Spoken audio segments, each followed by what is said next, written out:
أعوذ بالله من الشيطان الرجيم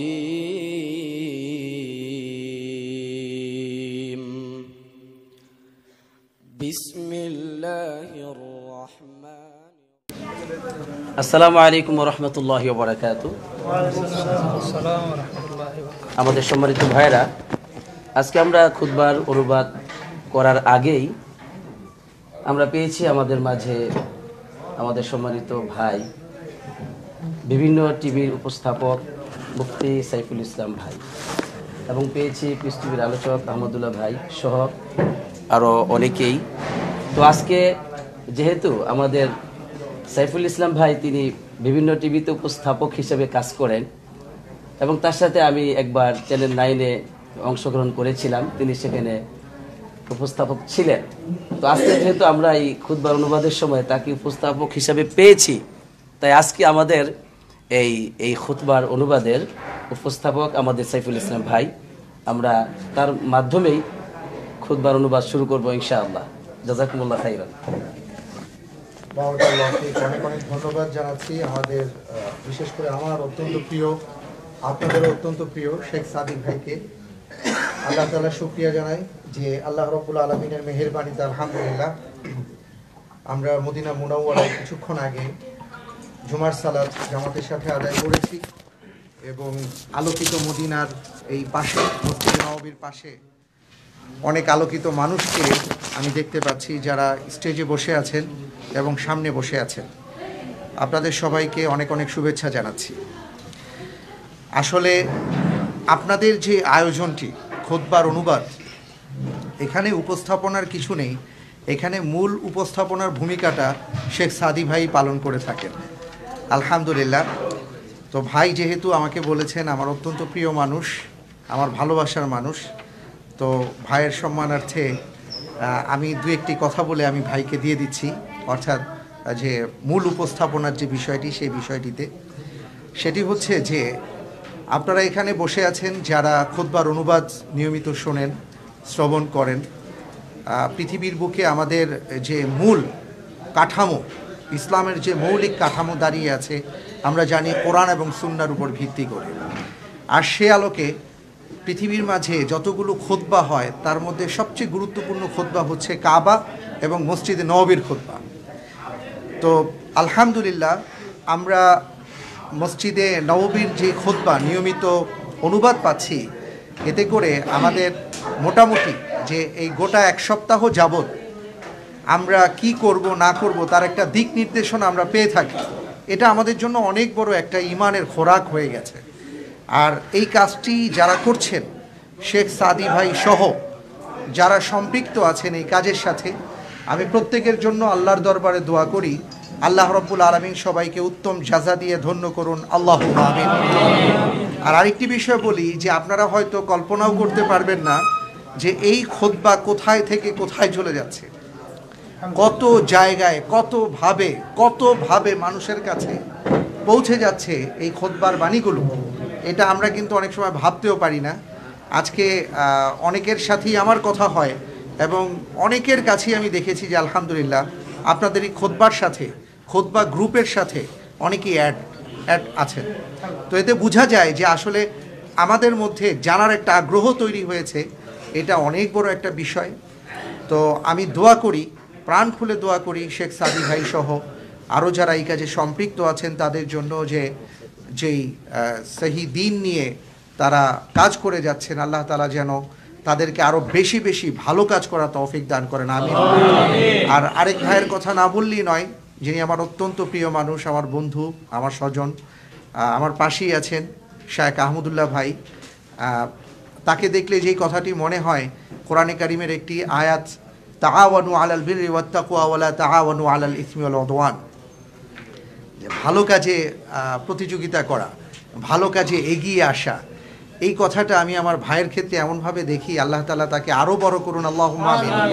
যত জায়গায় ভালো কাজ, যত জায়গায় ইবাদতের কাজ, যত জায়গায় মানবিকতার কাজ, ভালো মানুষের কাজ, সব জায়গায় আমার এই ভাইকে আমি দেখি। তো আমার ভাইয়ের জন্য আমি দোয়া চাই আপনাদের কাছে যে আল্লাহ তাআলা শায়েখকে আরও বড় করুন এবং আরও বেশি বেশি ভালো কাজ করার সম্পৃক্ততার সাথে আল্লাহ তাআলা তাকে যেন মিশিয়ে রাখেন। আমরা সবাই বলি আমিন। তো আলহামদুলিল্লাহ ভাইরা আছেন আমার পাশে, আমরা এখন তাদের কথা শুনবো। আমি এখন আমার ভাই শেখ সাদি ভাইয়ের কাছে আমি কর্ডলেসটা ফিরিয়ে দিচ্ছি। শেখ সাদি ভাই কথা বলবেন ইনশাআল্লাহ। জাযাকুমুল্লাহু খায়রান আহসানাল জাযা। আসসালামু আলাইকুম।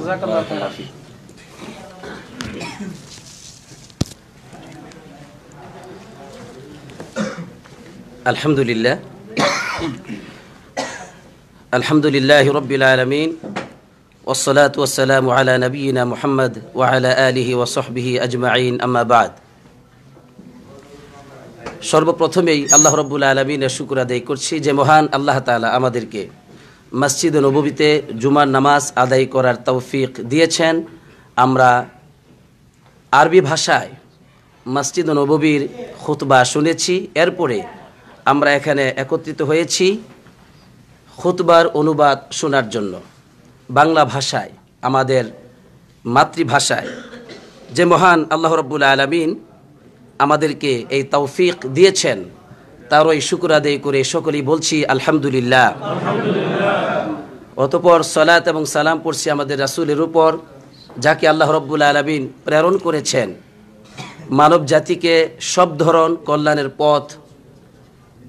কল্যাণের পথ দেখানোর জন্য আর সব ধরন অকল্যাণের পথ থেকে সতর্ক করার জন্য। আমরা আমাদের প্রিয় নবীর উপর সকলেই পড়ে নিচ্ছি সাল্লাল্লাহু আলাইহি ওয়াসাল্লাম। আজকে যিনি খুতবা দিয়েছেন আপনারা তাকে চিনেন, তিনি হলেন ফজিলাতুশ শেখ আব্দুল বারী আস-সুবাইতি হাফিজাহুল্লাহ। তিনি অত্যন্ত গভীর তথ্যমূলক আলোচনা করে থাকেন। অনেক সময় একটি হাদিস নিয়ে অথবা হাদিসের কিছু অংশ নিয়ে তিনি চমৎকার করে গুছিয়ে খুতবা পেশ করে থাকেন। ঠিক অনুরূপ আজকেও তাই ঘটেছে।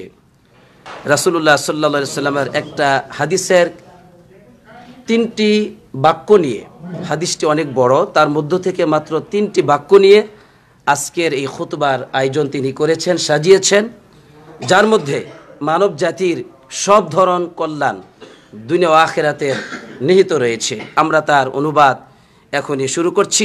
আল্লাহ রাব্বুল আলামিন যেন আমাদেরকে সুন্দরভাবে অনুবাদ করার এবং শোনার ও আমল করার তৌফিক দান করেন, আমিন। ইমাম সাহেব তিনি বলছেন যে আন-নাজাহু ফিল হায়াতি মাতলাবু কুল্লি ইনসান ওয়াস সাআদাতু মাকসাদুহু ওয়া মুরাদুহু। মানব জীবনে প্রতিটি মানুষের স্বপ্ন হচ্ছে সফলকামী হওয়া এবং তার জীবনের উদ্দেশ্য হচ্ছে সৌভাগ্যশীল হওয়া। সফলতা এবং সৌভাগ্যশীলতা এই দুটোকে অর্জন করার জন্যই প্রতিটি আত্মা আগ্রহী হয়। রাসূলুল্লাহ সাল্লাল্লাহু আলাইহি সাল্লাম আমাদের জন্য তিনি এই পথ দেখিয়েছেন তার এক মহা গুরুত্বপূর্ণ অধিক কল্যাণ নিহিত এমন একটি হাদিসের মধ্যে, যাতে তিনি বলেছেন ইহরিস আলা মা ইয়ানফাউক ওয়াস্তাইন বিল্লাহ ওয়ালা তা'জাজ। যে হাদিসটি সহিহ মুসলিমে 2664 নম্বর হাদিস। রাসূলুল্লাহ সাল্লাল্লাহু আলাইহি সাল্লাম বলছেন যে তোমার জন্য যা উপকারী বা কল্যাণকর তাতে তুমি আগ্রহী হও আর আল্লাহ রাব্বুল আলামিনের কাছে সাহায্য প্রার্থনা করো এবং ওয়ালা তা'জাজ, অক্ষম হবে না, অক্ষমতা প্রকাশ করবে না। এই হলো হাদিসের মূল অনুবাদ। এখানে 3টি অংশ রয়েছে, তিনি 3টি অংশের ব্যাখ্যা করেই খুতবা শেষ করবেন। প্রথম অংশ ইহরিস আলা মা ইয়ানফাউক, তোমার জন্য যা কল্যাণকর বা উপকারী তা অর্জনে তুমি আগ্রহী হও। আল্লাহ রাসূল সাল্লাল্লাহু আলাইহি সাল্লাম তিনি আমাদেরকে সবচাইতে শ্রেষ্ঠতম কাজ সেটাকে অর্জন করার জন্য প্রচেষ্টা চালাতে বললেন। উন্নত চরিত্রকে গঠন করার জন্য তিনি আগ্রহী হতে বললেন এবং ইবাদতের মধ্যে সবচাইতে শ্রেষ্ঠ ইবাদত যা তা যেন আমরা করি সেই দিকেও তিনি আমাদেরকে দিক নির্দেশনা দিলেন। তাই প্রতিটি জীবনের উচিত বা তোমার জীবনের উচিত একটি মূল লক্ষ্য থাকা, যে যেখানে তুমি পৌঁছবে তোমার জীবন চলার পথের এই জীবনের একটি বিশেষ উন্নত লক্ষ্য হতে হবে। কেননা আল্লাহ রাব্বুল আলামিন বলছেন, আফামাই ইয়ামশি মুকিব্বান আলা ওয়াজহিহি আহদা আম্মাই ইয়ামশি সাবিয়ান আলা সিরাতিম মুস্তাকিম, যে আয়াতটি সূরা মুলকের 22 নম্বর আয়াত।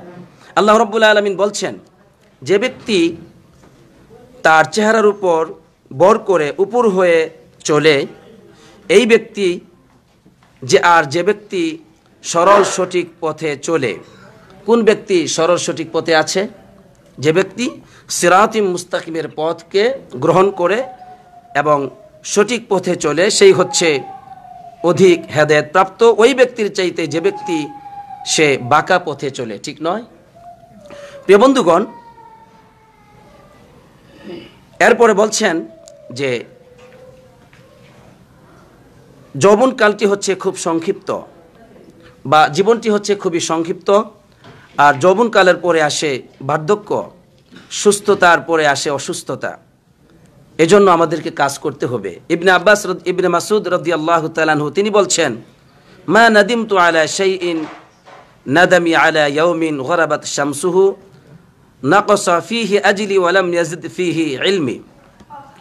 আমি কোনো কিছুতেই আফসোস করি না, তবে আমার আফসোস হচ্ছে একটি দিনের ব্যাপারে, যেই দিন সূর্য ডুবে গেল অথচ আমার জীবন থেকে সময় চলে গেল, সময় বের হয়ে গেল, আর সেই দিন আমার কোনো ভালো কাজ করা হয়নি, অর্থাৎ আমি কোনো আমল করতে পারি নাই।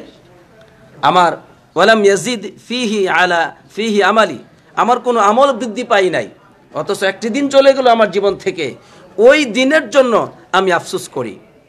আল্লাহ রাব্বুল আলামিন বলেন, ইয়াউমা ইযি ইয়াতাযাক্কারুল ইনসানু ওয়া আন্না লাহু যিকরা, মানুষ সেই দিন স্মরণ করবে সে কোন পথে প্রচেষ্টা চালিয়েছিল, সে কি অতীতে প্রেরণ করেছিল। ওয়া আন্না লাহু যিকরা, আর কি কাজে আসবে তখন তার এই উপদেশ গ্রহণে, তার এই স্মরণে, যে আমি অতীতে কি অন্যায় কাজগুলো বা আমার জীবনকে কিভাবে অন্যায় পথে নষ্ট করেছি। তখন সে বলবে, ইয়াকুলু ইয়া লাইতানি কদ্দামতু লিহায়াতি, হায় আফসোস আমি আমার জীবনে যা প্রেরণ করেছি, নাউজুবিল্লাহ। এজন্য প্রতিটি মানুষকে অধিক উত্তম আমলে আগ্রহী হতেই হবে। আর রাসূলুল্লাহ সাল্লাল্লাহু আলাইহি সাল্লাম এ কথাই এই হাদিসের মধ্যে তিনি বলেছেন। এরপর ইমাম সাহেব বললেন যে ওমান হারাসা আলা মা ইয়ানফাউহু, যে ব্যক্তি আগ্রহী হবে তার জন্য যা অধিক কল্যাণকর সেই কাজের জন্য, তখন তার উচিত যে সবচাইতে অধিক সওয়াব হয় এবং আল্লাহর কাছে সবচাইতে অধিক প্রিয় আমল কোনটি, সেই আমল করার প্রতি সে পথ বেছে নিবে। আর সাহাবায়ে কেরামগণ এমনটি ছিলেন, তারা রাসূলুল্লাহ সাল্লাল্লাহু আলাইহি সাল্লামকে জিজ্ঞাসা করতেন যে ইয়া রাসূলুল্লাহ সবচাইতে অধিক উত্তম আমল কোনটি, এই ব্যাপারে আপনি আমাদেরকে বলুন। যেমনটি এক সাহাবা বললেন, ইয়া রাসূলুল্লাহ মাল ইসলাম, ইসলাম কাকে বলে? রাসূলুল্লাহ সাল্লাল্লাহু আলাইহি ওয়াসাল্লাম জবাব দিলেন, আইয়ুসলিমা কলবুকা লিল্লাহি আযজা ওয়া জাল্লা ওয়া ইয়াসলামাল মুসলিমুনা মিন লিসানিক ওয়া ইয়াদিক, যে ইসলাম হচ্ছে তুমি তোমার হৃদয়কে আল্লাহ রাব্বুল আলামিনের জন্য সুপুর্দ করে দিবে এবং তোমার জিহ্বা থেকে এবং হাত থেকে, তোমার জিহ্বা এবং তোমার হাতের অনিষ্টতা থেকে মুসলমান যাতে করে নিরাপত্তা পায়, এটাই হচ্ছে ইসলাম। তখন ওই ব্যক্তিটি জিজ্ঞাসা করলেন, ফাইউল ইসলামি আফদল, তো ইসলামের মধ্যে সবচেয়ে শ্রেষ্ঠ ইসলাম কোনটি? এখানে ইসলাম বলতে আমালুল ইসলাম, ইসলামের যে আমল, ইসলামের যে কর্ম সম্পর্কে মূলত এই প্রশ্নটি। তো তখন নবী করিম সাল্লাল্লাহু আলাইহি ওয়াসাল্লাম জবাব দিলেন যে আল ঈমান, ঈমান হচ্ছে সবচেয়ে শ্রেষ্ঠ। ওই সাহাবা বললেন, ওমাল ঈমান, ঈমান কি জিনিস? রাসূলুল্লাহ সাল্লাল্লাহু আলাইহি ওয়াসাল্লাম তখন জবাব দিলেন, তুমিনু বিল্লাহি ওয়া মালাইকাতিহি ওয়া কুতুবিহি ওয়া রুসুলিহি ওয়াল বা'থি বা'দাল মাউত, তুমি আল্লাহর প্রতি বিশ্বাস স্থাপন করবে, ফেরেশতার প্রতি, কিতাব সমূহের প্রতি, সমস্ত রাসূলগণের প্রতি, আর মৃত্যুর পরে পুনরায় পুনরুত্থিত হতে হবে এর প্রতি বিশ্বাস স্থাপন করবে, এটাই হচ্ছে ঈমান। তখন সাহাবা জিজ্ঞাসা করলেন, ফাইউল ইমানি আফদল, ইমানের মধ্যে সবচেয়ে শ্রেষ্ঠ ইমান কোনটি? তখন নবী করিম সাল্লাল্লাহু আলাইহি সাল্লাম বললেন, আল হিজরা। সাহাবা বললেন, ফামাল হিজরা, হিজরত কি? তখন তিনি জবাব দিলেন, তাহজুরুস সু, তুমি অপরাধ, অন্যায়, পাপাচার থেকে তুমি বিরত থাকবে, পাপাচারকে পরিত্যাগ করবে, এটাই হচ্ছে হিজরত। এই হাদিস থেকে আমরা বুঝতে পারলাম যে সাহাবাই কেরামগণ তারা অধিক আগ্রহী ছিলেন ইসলামের মধ্যে সবচাইতে অধিক প্রিয় আমল আল্লাহর কাছে কোনটি, সবচাইতে বেশি সওয়াব পাওয়া যায় কোন আমলে, এই সব কাজগুলো তারা জিজ্ঞাসা করতেন। আলহামদুলিল্লাহ, নবী করিম সাল্লাল্লাহু আলাইহি সাল্লাম সবসময় অধিক আমলের প্রতি উদ্বুদ্ধ করতেন যেই কাজে অধিক সওয়াব হয়। যেমন তিনি বললেন, সালাতুল জামাআতি আফদলু মিন সালাতিল ফাযযি বি27 দারাজা, জামাতের সহিত নামাজ আদায় করা এটা হলো একাকী নামাজের চাইতে 27 গুণ বেশি সওয়াব হয়। আলহামদুলিল্লাহ, একজন মানুষ একাকী নামাজ আদায় করলো, সেও সওয়াব পাবে। আবার এই মানুষটি যদি জামাতের সহিত নামাজ আদায় করে একই নামাজ, সে কত গুণ বেশি পাচ্ছে? 27 গুণ বেশি সওয়াব পাচ্ছে। আলহামদুলিল্লাহ, এভাবে রাসূলুল্লাহ সাল্লাল্লাহু আলাইহি সাল্লাম তার উম্মতকে অধিক কল্যাণের পথে, অধিক সওয়াবের পথে উদ্বুদ্ধ করেছেন। প্রিয় ভাইয়ের আমার, একজন ব্যক্তি যখন তার জন্য যা কল্যাণকর সেই দিকে আগ্রহী হয়, তখন সে এমন কাজকে তালাশ করবে বা খুঁজে নেবে যেই কাজ হচ্ছে এমন, আল্লাযী ইয়াবকা আসারুহু ওয়া ইয়াদুমু ফাদলুহু ফিদ দুনিয়া, যা দুনিয়াতে যার ফলাফল, যার মূল্যায়ন অবশিষ্ট থাকবে। আলহামদুলিল্লাহ, এমন কাজ সে তালাশ করবে। এমনটি নয় যে আমি একটি কাজ এখন করলাম, কিছুক্ষণ পরে শেষ হয়ে গেল, না। ইমাম সাহেব বলছেন সে এমন কাজকে চয়ন করবে যা তার মৃত্যুর পরেও অবশিষ্ট থাকবে, বাকি থাকবে। এমনকি ওয়ামতাদ্দু ইলাল ফাউজি ফিল আখিরা, যেই কাজ দ্বারা সে আখিরাতেও বিরাটভাবে সফলকামী হতে পারবে, এমন কাজের প্রতি সে আগ্রহী হবে। সুবহানাল্লাহ। আর আল্লাহ রাব্বুল আলামিন আমাদেরকে এমনটি প্রার্থনা করতে বলেছেন, যেমন তিনি বলছেন যে অমিনহুম মাইয়াকুলু রব্বানা আতিনা ফিদ দুনিয়া হাসানা ওয়া ফিল আখিরাতি হাসানাতা ওয়া কিনা আযাবান নার। তাদের মধ্যে কেউ কেউ আছে যে বলে, হে আমাদের রব, আমাদেরকে দুনিয়ার কল্যাণ দান করুন, ওয়া ফিল আখিরাতি হাসানা, এবং আখিরাতের কল্যাণ দান করুন, ওয়া কিনা আযাবান নার, আর জাহান্নামের আযাব থেকে আমাদেরকে রক্ষা করুন। এই যে দোয়া, যেই দোয়ার মধ্যে আল্লাহ তাআলা দুনিয়া ও আখিরাতে সব ধরন কল্যাণ নিহিত রেখেছেন, আর বান্দাদেরকে এভাবেই প্রার্থনা আল্লাহ তাআলা নিজেই শিক্ষা দিয়েছেন। ইমাম সাহেব বলছেন, অল মুরাদু বিল হাসানাতাইনি নিয়ামুদ দুনিয়া ওয়াল আখিরা, এখানে যে দুটো হাসানার কথা আসলো, এর অর্থ হচ্ছে দুনিয়া ও আখিরাতের কল্যাণ। আলহামদুলিল্লাহ, হে আল্লাহ, তুমি আমাদেরকে দুনিয়া ও আখিরাতের সব ধরন কল্যাণ দান করো যা তুমি পছন্দ করো, আমিন। আর এমন আমল তুমি আমাদের এই ছোট্ট জীবন দ্বারা করার তৌফিক দান করো যা মৃত্যুর পরেও সে আমলগুলো কিয়ামত পর্যন্ত অবশিষ্ট থাকবে এবং আল্লাহর কাছে আমরা বিরাটভাবে পুরস্কৃত হতে পারবো, আমিন। এরপরে ইমাম সাহেব বলছেন, একজন বিচক্ষণ ও জ্ঞানবান মুসলিম ব্যক্তি সে সদা সর্বদাই আগ্রহী হবে নিজের কল্যাণ করার জন্য। কার কল্যাণ করার জন্য? সে নিজের দ্বারাই শুরু করবে, এমনটি না সে শুধু অন্যকে নিয়ে ভাববে আর নিজেকে ভুলে যাবে, এমনটি নয়। বরং সে নিজের ব্যাপারেই বেশি চিন্তা করবে, নিজেকেই পরিশুদ্ধ করার প্রচেষ্টা চালাবে, আর এমন কাজ থেকে সে বিরত থাকবে যেই কাজ করলে তার কোনো কল্যাণ নেই, যেই কথা বললে তার কোনো কল্যাণ নেই, এমনটি থেকে সে বিরত থাকবে। আর ইসলাম এই ব্যাপারে আমাদেরকে উদ্বুদ্ধ করেছে। আল্লাহ রাসূল সাল্লাল্লাহু আলাইহি সাল্লাম বলছেন, মিন হুসনি ইসলামিল মারই তারকুহু মা লা ইয়ানি। হাদিসটি তিরমিজিতে আসছে, 2317 নম্বর হাদিস। আল্লাহ রাসূল সাল্লাল্লাহু আলাইহি সাল্লাম বলেন, একজন ব্যক্তির ইসলামের সৌন্দর্য হচ্ছে এই যে তারকুহু মা লা ইয়ানি, এমন কাজ করা থেকে সে বিরত থাকবে যা তার কোনো কল্যাণ নেই, যেই কথা এবং কাজে তার কোনো কল্যাণ নেই, এমন কথা ও কর্ম থেকে সে বিরত থাকবে। আর যে ব্যক্তি তার কোনো কল্যাণ নেই এমন কাজকর্ম থেকে বিরত থাকবে, তারই ইসলাম সৌন্দর্য হবে, সেই অধিক কল্যাণকর কাজ করার জন্য সুযোগ পেয়ে যাবে। আর অধিক উন্নত আমল করার পথেও সে জীবনযাপন করতে পারবে। ওয়াসাফা নাফসাহু আখলাকহু ওয়া লিসানাহু, সেই ব্যক্তি নিজের জীবনকে, নিজের চরিত্রকে পরিশুদ্ধ করতে পারবে, নিজের ভাষাকেও সে পরিশুদ্ধ করতে পারবে, আলহামদুলিল্লাহ। এবং সে নিজের সাথে সততা ও ইনসাফের সহিত জীবনযাপন করতে পারবে, অর্থাৎ নিজের সাথেই সে যে আচরণটা দেখাতে পারবে সেটা হলো সততা ও ন্যায়পরায়ণতা। কখন? সে যখন নিজের ব্যাপারটা নিয়ে ভাববে যে আমি কি সঠিক পথে চলছি, আমার অঙ্গ প্রত্যঙ্গ কি সঠিক পথে চলছে, আমি কি সত্যিকার মানুষ হতে পেরেছি, আমি কি মুক্তি পাবো, আমি কি আসলেই আল্লাহর কাছে প্রিয় মানুষ, এইসব ব্যাপারে যখন একজন মানুষ প্রতিনিয়ত ভাববে তখন সে পরিশুদ্ধ হতে পারবে, সে উন্নতির শীর্ষে পৌঁছে যেতে পারবে। আর যে মানুষ শুধুমাত্র অন্যকে নিয়ে ব্যস্ত থাকে, কে কি করলো, কে কি বললো, সারাদিন শুধু এই নিয়েই ব্যস্ত, তখন সে নিজেকে ভুলে যাবে, অসংখ্য কল্যাণ থেকে সে নিজেকে বঞ্চিত করবে, নাউজুবিল্লাহ। এমনটি হওয়া থেকে আল্লাহ আমাদেরকে হেফাজত করুক, আমিন। প্রিয় বন্ধুগণ, একজন মানুষ যখন তার কল্যাণকর কাজকে সে তালাশ করবে বা কল্যাণকর কাজ করার জন্য সে আগ্রহী হবে, তখন এটাই স্বাভাবিক, যেই কাজে বেশি মজা লাগে সেই কাজই মানুষ খুঁজে থাকে, ঠিক না? আমার জন্য যেটা ভালো লাগে, আমার জন্য যেটা মজা লাগে, এটা আমরা খুঁজি, পছন্দ করি, আর যেটা আমার কাছে ভালো লাগে না সেটা থেকে আমরা দূরে সরে যাই। এবার ইমাম সাহেব বলছেন, ফালাইসা কুল্লু মারগুবিন নাফিইন ওয়ালা কুল্লু মাকরুহিন ইয়াদুররু, প্রতিটি আগ্রহী হয় এমন কাজই যে কল্যাণকর, আবার যেই কাজে হৃদয়ের কোনো আগ্রহ নেই সেটা যে অকল্যাণকর, ব্যাপারটি এমনটি নয়।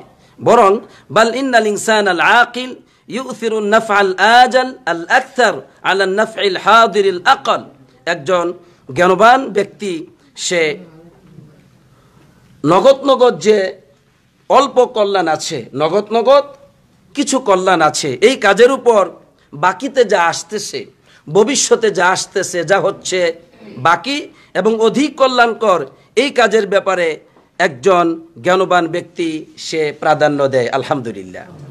আর আল্লাহ রাব্বুল আলামিন আমাদেরকে এই ব্যাপারে বলছেন, কাল্লা বাল তুহিব্বুনাল আজিলা, বরং তোমরা খুব নগদ পছন্দ করো, মানে দুনিয়ার জীবনটাকে আমরা বেশি পছন্দ করি। ওয়া তাযারুনাল আখিরা, আর আখিরাতকে তোমরা পরিত্যাগ করো। আল্লাহ রাব্বুল আলামিন অন্য আয়াতে বলছেন, ওয়া আসা আন তাকরাহু শাইআ ওয়া হুয়া খায়রুল লাকুম, কোন কাজ আছে যাকে তোমরা অপছন্দ করো অথচ সেটাই তোমাদের জন্য কল্যাণকর। ওয়া আসা আন তুহিব্বু শাইআ ওয়া হুয়া শাররুল লাকুম, অনেক কোনো কাজ আছে যা তোমরা ভালোবাসো অথচ তা তোমাদের জন্য অকল্যাণকর। আল্লাহু ইয়ালামু ওয়া আনতুম লা তা'লামুন, আল্লাহ রাব্বুল আলামিন জানেন, তোমরা জানো না। সুতরাং এমনটি নয় যে কোনো কাজ আমার করতে ভালো লাগে সেটাই আমি করব, ব্যাপারটি তা নয়, বরং যেই কাজে অধিক কল্যাণ রয়েছে, যদিও সেটা আমি পরবর্তী জীবনে পাবো, আমার এই দুনিয়ার জীবনেই ভবিষ্যতে পাবো, সেটাও করব। আবার অনেক কাজ আছে যা দুনিয়াতে হয়তো আমি ফল ভোগ নাও করতে পারি, কিন্তু মৃত্যুর পরে আখিরাতে আমি পাবো, সেটা একজন জ্ঞানবান ব্যক্তি হিসাবে, মুসলিম হিসাবে আমাদের করা দরকার। এদিকেই কোরআন এবং সুন্নাহ আমাদেরকে উদ্বুদ্ধ করেছে। ওমিন লাওয়াজিমিল হিরসি আলা মা ইয়ানফাউ,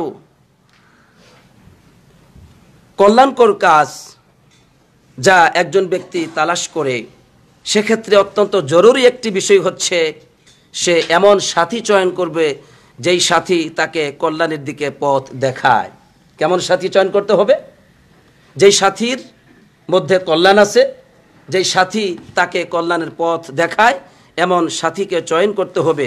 কেননা আল্লাহ রাসূল সাল্লাল্লাহু আলাইহি ওয়াসাল্লাম বলছেন, আর রাজুলু আলা দীনি খালিলিহি ফালয়ানজুর আহাদুকুম মান ইউখালিল, হাদিসটি মুসনাদে আহমদে এসেছে, 8417 নম্বর হাদিস।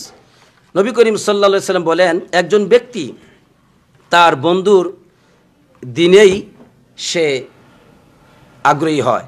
আর রাজুলু আলা দীনি খালিলিহি, একজন ব্যক্তি তার বন্ধুর যে দিন আছে, বন্ধু যেইভাবে জীবনযাপন করে, যেইভাবে কথা বলে, যেইভাবে ইবাদত করে বা যে কোনো কাজই করে, সেটাকেই সে ধারণ করে। এজন্য প্রতিটি মানুষের উচিত বা তোমাদের প্রত্যেকের উচিত যে লক্ষ্য করা কোন বন্ধুকে সে গ্রহণ করছে। সে বন্ধু কি আমাকে সঠিক পথ দেখাবে? এই বন্ধু কি আমাকে আল্লাহ তাআলা নিকটবর্তী করবে, নাকি শয়তানের নিকটবর্তী করবে, নাকি তার পথে চলতে গিয়ে আমার জীবনটা শেষ হয়ে যাবে? এটা লক্ষ্য করা উচিত। আমি আরও বলতে চাই, যেই বন্ধু গীবত করে তার কাছে যাওয়া যাবে না, কারণ সে আপনাকে পাপ শোনাবে, খারাপ কথা শোনাবে। তার বন্ধু পরিত্যাগ করতে হবে। যেই বন্ধু দুনিয়ার দিকে আপনাকে আকৃষ্ট করে, আমরা অনেক বন্ধুকে দেখেছি তাদের কাছে গেলে প্রথমেই জিজ্ঞাসা করে জীবনে কয় টাকা কামাইছো, কয়টা বাড়ি গাড়ি করছো, এগুলো বলে। আর এগুলো বললে পরে কিছুক্ষণে দেখা যায় যে আসলেই তো কিছুই করি নাই, এরকম একটা ভাব আসে। নবী করিম সাল্লাল্লাহু আলাইহি ওয়াসাল্লাম বলেছেন না, এমন বন্ধু পরিত্যাগ করতে হবে যেই বন্ধু আমাদেরকে সঠিক পথ দেখায় না। এজন্য প্রতিটি জ্ঞানবান ব্যক্তির উচিত সে বন্ধু চয়ন করার ক্ষেত্রে অবশ্যই লক্ষ্য করবে এই বন্ধু তাকে কোন পথে ডাকে। আল্লাহ রাসূল সাল্লাল্লাহু আলাইহি ওয়াসাল্লাম আরও পরিষ্কারভাবে একটি হাদিসের ভিতরে খারাপ বন্ধু এবং ভালো বন্ধুর বর্ণনা দিয়েছেন, যে হাদিসটি বুখারীর 5334 নম্বর হাদিস। আল্লাহ রাসূল সাল্লাল্লাহু আলাইহি ওয়াসাল্লাম বলেন, মাসালুল জালিসিস সালিহ ওয়াস-সু কাহামিলিল মিসকি ওয়া নাফিখিল কির। একজন ভালো সাথী এবং খারাপ সাথীর দৃষ্টান্ত হচ্ছে এই রকম যে যেন একজন আতর বহন করে, সুঘ্রাণ বহন করে, আরেকজন সে কির, বুঝেন তো কির, সেটা হচ্ছে কামারের যে হাপড়, কামার যে লোহা, এগুলোকে জ্বালিয়ে সে সুন্দর করে আবার অস্ত্র বানায়, এটাকে বলা হয়েছে নাফিখিল কির। তো এই দুই বন্ধুর বা দুই সাথীর দৃষ্টান্ত হচ্ছে এই রকম যে ফাহামিলুল মিসকি ইম্মা আইয়ুহযিয়াক ওয়া ইম্মা আন তাবতাআ মিনহু, যে আতর বহন করে, হতে পারে সে তোমাকে কিছুটা আতর লাগাই দিবে ফ্রি, অথবা তুমি তার কাছ থেকে কিছুটা ক্রয় করবে। উভয় অবস্থাতেই আমরা কল্যাণ পেয়ে গেলাম। ওয়া ইম্মা আন তাজিদা মিনহু রিহান তাইয়িবান, যদি কিছু দেয় তো পাইলে, ক্রয় করলে, পয়সা থাকলে তো কিনলে, না হয় ওয়া ইম্মা আন তাজিদা মিনহু রিহান তাইয়িবা, কমসে কম আমরা আতরের ঘ্রাণটা তো পাবো। আলহামদুলিল্লাহ, আলহামদুলিল্লাহ। এই হলো দৃষ্টান্ত, সুবহানাল্লাহ। আর ওয়ানাফিখুল কির, যে এই ব্যক্তি কামারের জাহাফর, যে ব্যক্তি সেটাকে চালাচ্ছে, এই ব্যক্তির কাছে যদি যাওয়া হয়, ইম্মা ইউহরিকু থিয়াবাক ওয়া ইম্মা আন তাজিদা রিহান খবিথা, সে হয়তো তোমার কাপড়টাই পুড়ে দিবে তার কাছে গেলে, অন্যথায় তুমি খারাপ গন্ধ, দুর্গন্ধ সেখানে গেলে পাবে। নাউজুবিল্লাহ। বিশ্বনবী মুহাম্মদ সাল্লাল্লাহু আলাইহি ওয়াসাল্লাম মহাজ্ঞানী আমাদের নবীজি এভাবে খারাপ বন্ধু এবং ভালো বন্ধুর দৃষ্টান্ত দিয়েছেন। আল্লাহ তাআলা যেন আমাদের জীবন চলার পথে ভালো বন্ধুই চয়ন করার তৌফিক দান করেন, যেই বন্ধু আমাদেরকে আল্লাহ তাআলার দিকে আহ্বান করে, আখিরাতের কল্যাণের দিকে, দুনিয়ার কল্যাণের দিকে আহ্বান করে। আল্লাহ আমাদেরকে সেই তৌফিক দান করুক, আমিন। এরপর ইমাম সাহেব বলছেন যে একজন মুসলিম যখন সে কল্যাণের পথে চলে, তখন এমনও হয় যে অনেকগুলি কল্যাণ তার সামনে উপস্থিত, এখন কোনটা রেখে কোনটি করবে এই চিন্তায় সে ভাবতে থাকে, ঠিক না? তো এই অবস্থায় ইমাম সাহেব বললেন যে তার জন্য যা অধিক কল্যাণকর সেটাই করবে। এমনটি হতে পারে সে যেটা করতে সক্ষম সেটাই করবে। কেননা সে যদি এমনটি বেছে নেয় যে অধিক কল্যাণকর কাজ যেটা, সেটাকে বেছে নিল, অথচ সেই কাজ করতে সে সক্ষম নয়, তাহলে তার গোটা কল্যাণটি তার থেকে বিদায় হয়ে যাবে। এজন্য তার জন্য যা সাধ্য আল্লাহ তাআলা তাকে যেটা করা সহজ করে দিয়েছেন সেটাকে করবে, আর এটাই হবে তার জন্য অধিক কল্যাণকর। কেননা আল্লাহ রাব্বুল আলামিন ফাইন্নাল্লাহ তাআলা কসামাল আমাল কামা কসামাল আরযাক, আল্লাহ রাব্বুল আলামিন তিনি আমলকে বন্টন করে দিয়েছেন মানুষের জন্য, যেমনটি মানুষের জন্য রিজিককে বন্টন করে দিয়েছেন। আলহামদুলিল্লাহ। প্রিয় বন্ধুগণ, এভাবেই ইমাম সাহেব প্রথম অংশটি শেষ করলেন হাদিসের। দ্বিতীয় অংশ যে ওয়াস্তাইন বিল্লাহ, তুমি তোমার কল্যাণকর কাজ করার জন্য, উপকারী কাজ করার জন্য তুমি আল্লাহ তাআলার কাছে কি করো? প্রার্থনা করো। আল্লাহ রাব্বুল আলামিন এমন একজন সত্তা যার কাছে পৃথিবীর সমস্ত মাখলুকাত তারা সাহায্য প্রার্থনা করে, ইচ্ছায় অনিচ্ছায়। আর আল্লাহ রাব্বুল আলামিন এমন এক মহান সত্তা যার কাছে সাহায্য প্রার্থনা করা হয় সুখে দুঃখে এবং সচ্ছলতায় এবং অসচ্ছলতায়, সর্বাবস্থায়। আর প্রতিটি মানুষ সে মুখাপেক্ষী আল্লাহ তাআলার প্রতিটি কাজের ক্ষেত্রেই, জীবনের সকল ক্ষেত্রেই, দুনিয়া এবং আখিরাতে সব ধরন কাজেই সে আল্লাহ তাআলার সাহায্যের মুখাপেক্ষী। তাই আল্লাহর কাছে সাহায্য প্রার্থনা করো। প্রতিটি মুসলমানই তারা আল্লাহ তাআলার কাছে প্রতি মুহূর্তে সাহায্য প্রার্থনা করে থাকে। যেমন তাদের এক রাকাত নামাজও পরিপূর্ণতা পাবে না যতক্ষণ পর্যন্ত তারা আল্লাহর কাছে সাহায্য প্রার্থনা না করবে। এই জন্য আল্লাহ তাআলা আমাদেরকে একটা সূরা দিয়েছেন, যেই সূরা অবশ্যই নামাজ পড়তে গেলে লাগবে। সেই সূরার নাম কি? সূরা ফাতিহা। আল্লাহ রাব্বুল আলামিন সূরা ফাতিহার মধ্যে বলছেন, ইয়াকা না'বুদু ওয়া ইয়াকা নাস্তাঈন। আল্লাহ, আমরা তোমারও ইবাদত করি আর তোমার কাছেই সাহায্য প্রার্থনা করি। আলহামদুলিল্লাহ, এই দোয়া আমরা করে থাকি। আল্লাহর সাহায্য ব্যতীত আমাদের জীবনে কোনো কল্যাণ নেই। আল্লাহ রাসূল সাল্লাল্লাহু আলাইহি সাল্লাম মুআয বিন জাবাল রাদিয়াল্লাহু তাআলা আনহুকে নসিহত করে বলছেন, ইয়া মুআয লা তাদআন্না ফি দুবুরি কুল্লি সালাতিন আন তাকুল। তুমি ছেড়ে দিবে না প্রতিটি নামাজের শেষে এই দোয়াটি পড়তে।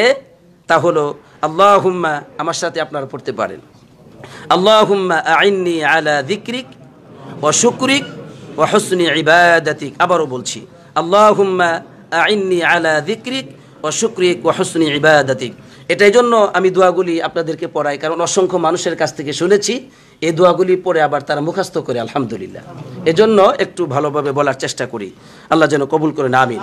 অর্থ হলো, হে আল্লাহ, তুমি আমাকে সাহায্য করো তোমার জিকির করার জন্য, তোমার শুকর আদায় করার জন্য, এবং সাহায্য করো ও হুসনি ইবাদাতিক, তোমার ইবাদত যেন আমি অত্যন্ত সুন্দরভাবে আদায় করতে পারি, সেই ব্যাপারেও তুমি আমাকে সাহায্য করো। আলহামদুলিল্লাহ। হাদিসটি মুসনাদে আহমদে 22,119 নম্বর হাদিস।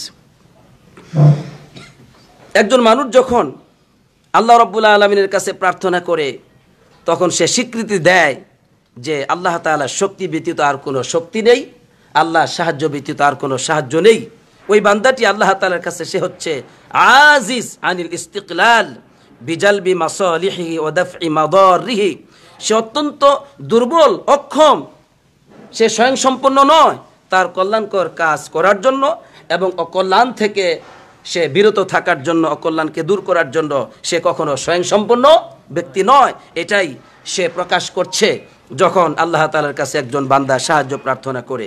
আর সত্যিকার অর্থে বান্দার জন্য কোনো কল্যাণ অর্জিত হবে না, কোনো সাহায্য সে পাবে না দুনিয়া ও আখিরাতের আল্লাহ রাব্বুল আলামিনের সাহায্য ব্যতীত।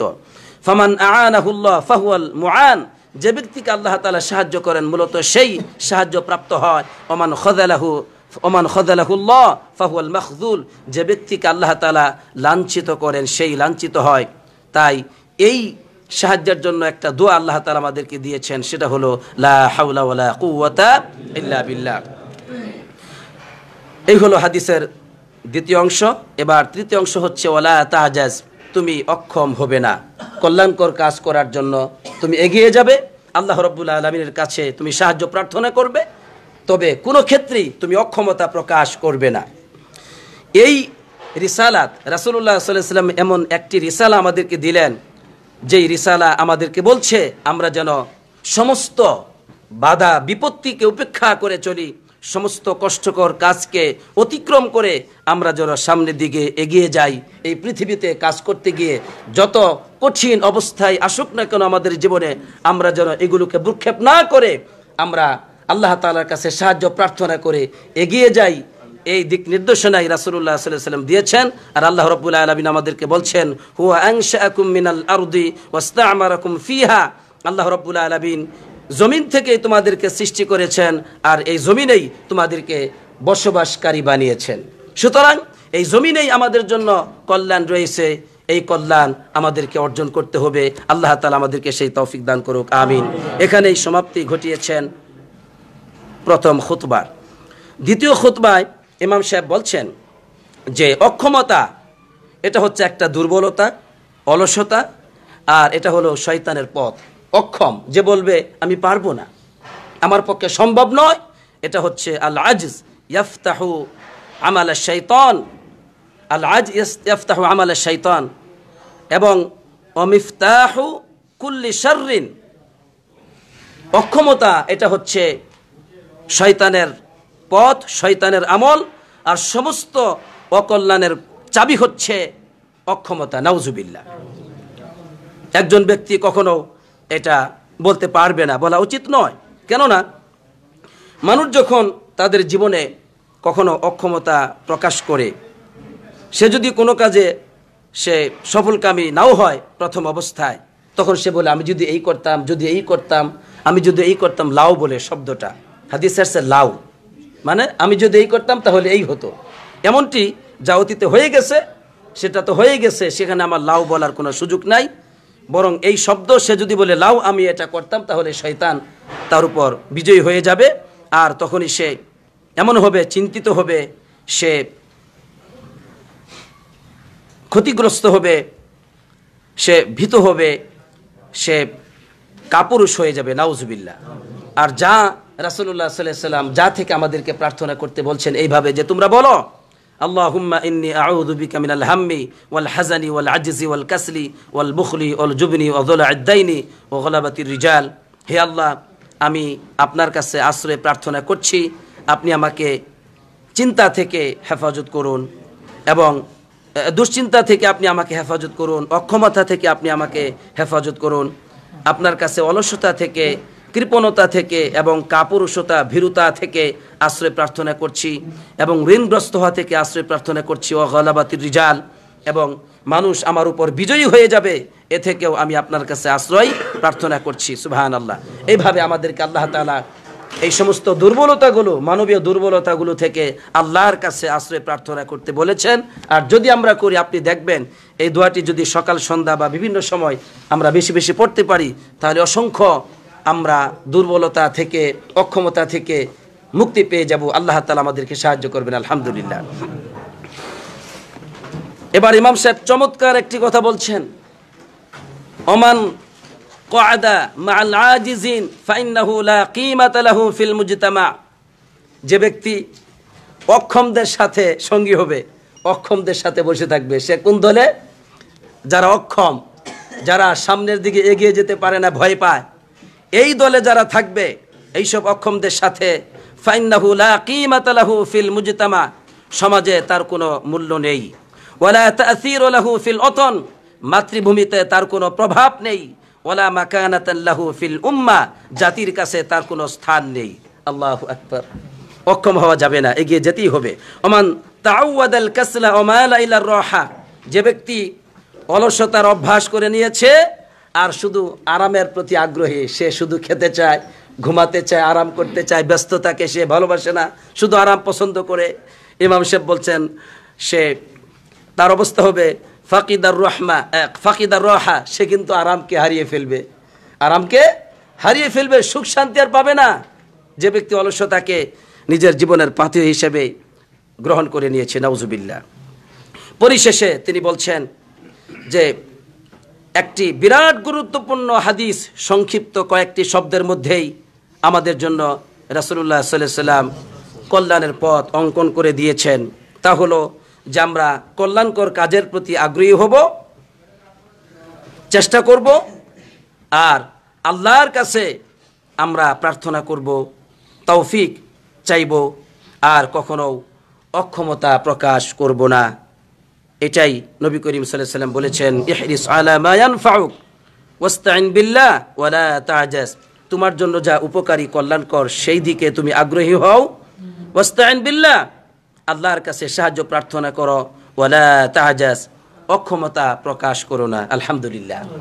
এখানেই তিনি সমাপ্তি ঘটিয়েছেন। আমরা আজকে যে আমাদের জীবনের জন্য যে কল্যাণকর কিছু নসিহত শুনেছি মসজিদে নববীর খুতবা থেকে, আল্লাহ রাব্বুল আলামিন যেন এর উপর আমাদের সকলকেই আমল করার তৌফিক দান করেন। আমিন। আর যে সমস্ত ভাইয়েরা ধৈর্য সহকারে অনুবাদ শুনেছেন, আল্লাহ রাব্বুল আলামিন তাদেরকে কবুল করুক। আমিন। যারাই এই কাজে সহযোগিতা করেছেন আল্লাহ তাআলা আমাদের সকলকেই জীবনের সব গুনাহগুলি যেন মাফ করে দেন, আর আমাদের এই পরিশ্রম যেন মৃত্যুর পরেও আল্লাহ তাআলা অবশিষ্ট রাখেন। আমিন।